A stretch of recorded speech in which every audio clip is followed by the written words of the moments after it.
All right, here we're going to make a sketch of this quadratic equation. And the first step before we start drawing it is to figure out if it's going to be pointing up or down. So you look at the number in front of the x squared, and if it's positive, it's going to be pointing up like this. And if it's negative, it's going to be pointing down like this. And in this case, there's no number there, so we assume that it's positive 1. So it's going to look something like this.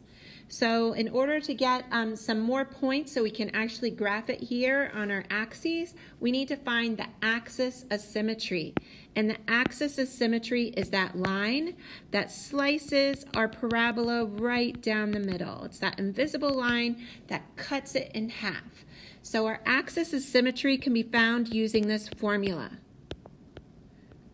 In order to use this formula, you need to know what A and B are. A is the number in front of the x squared. So in this case, it's 1. So I'm going to put 2 times 1. And the B is the number in front of the x. So it's negative 2. So here it says negative whatever B is. So I would write negative whatever B is, which B is negative 2. So now I'm going to start simplifying. So negative 2 is positive 2. And then 2 times 1 is positive 2. And 2 over 2 is 1. So our axis of symmetry, that vertical line cutting down the middle, is the line x equals 1. So remember, when you have an equation that is either x equals some number or y equals some number, it's going to be a horizontal or vertical line. In this case, it's a horizontal line at 1. So I'm just going to sketch that right here. Every single point on this blue line has an x-coordinate of 1. Remember, the vertex is that point where it curves and starts going the other direction. So on our little sketch here, it's this point right here where it curves and starts going the other direction. The vertex is always going to be on the axis of symmetry. So we know that vertex is going to have an x-coordinate of 1. But we don't know what the y-coordinate is. So we want to know what is y when x is 1. Well, we're given this equation right here to find y when x equals any number. So if our equation is this, we can now substitute 1 in for x and then solve for y. So once you substitute 1 in, you just start simplifying. 1 squared is 1 minus 2 plus 3. So we see that y is 2 when x is 1. So that is our vertex, over 1 up 2.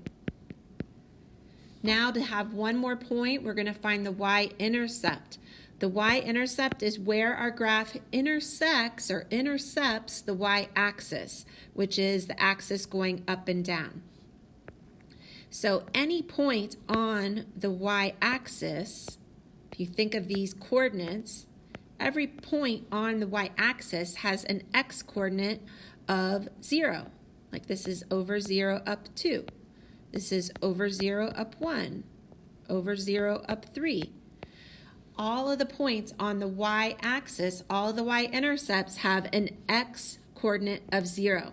So to find the y-intercept, we're trying to find out what is y when x is 0.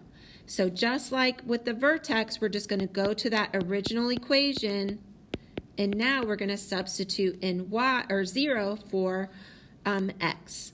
So 0 squared, which is 0, minus 2 times 0, which is 0, plus 3. So when you put 0 in for x, y is 3. So that is our y-intercept. And now we have enough points that we can now sketch our graph. So now that you have it, if you happen to be answering a question where they're saying, which of these is the graph of this equation? You want to look at each of those graphs carefully and see which one has a vertex of 1, 2, which one has a y-intercept of 0, 3 and is also pointing up.